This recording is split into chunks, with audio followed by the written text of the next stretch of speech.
I'm going to do my best to create my own angle game problem. Notice I have created the assignment on my shopping list. So I know first I need parallel lines with a transversal. Parallel lines with a transversal. Pretty easy. I like just making my parallel lines as, right, there's parallel lines, and I know I need a transversal. So this needs to be somewhere in my angle game. Well, that looks good enough for now. We'll make more lines later. I know I need two vertical angles. Well, lucky me, my vertical angles are actually already included in this. Any of these could be vertical angles, so I can make those work. I'm going to extend these lines really far. Wow, I wish this wasn't a paint stirrer. That's ruining my lines. Alright, so now I need a polygon with a sum of more. It's got to be a polygon with more than 4 sides. So that shouldn't be too hard. You can just kind of make some lines here and there. I'm actually going to skip down to the bottom where I know I need to make a circle. And I'm going to make a circle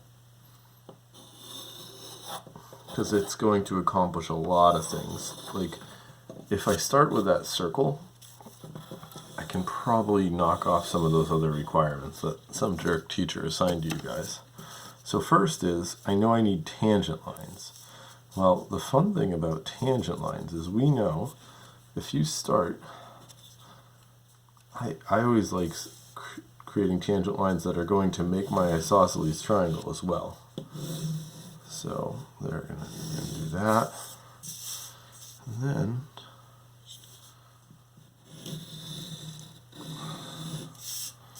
so, oh, I should extend that. So I know that from this point here to these points of tangency, they have to be equidistant if they're tangent lines. So that's going to be my isosceles triangle eventually.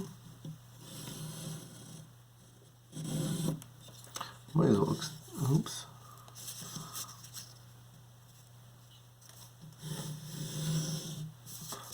I'm going to extend that and make that my isosceles triangle. So this, because these are tangent, if I can find my point of tangency. The problem is that I may have missed my point of tangency when I was picking it out.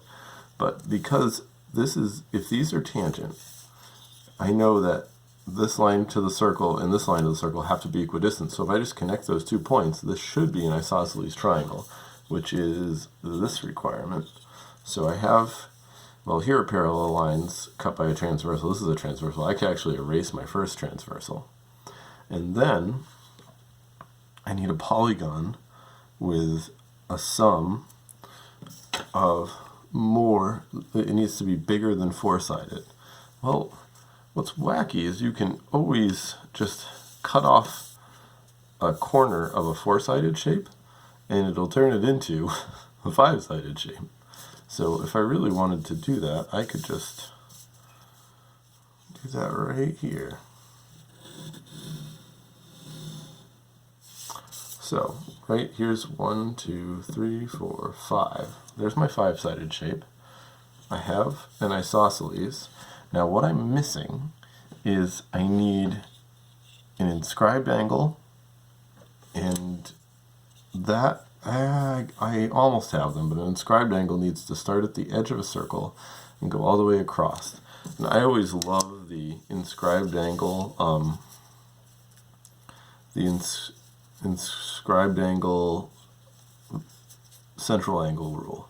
So here I'm going to do, let's do this. Let's do an angle from here. Do that.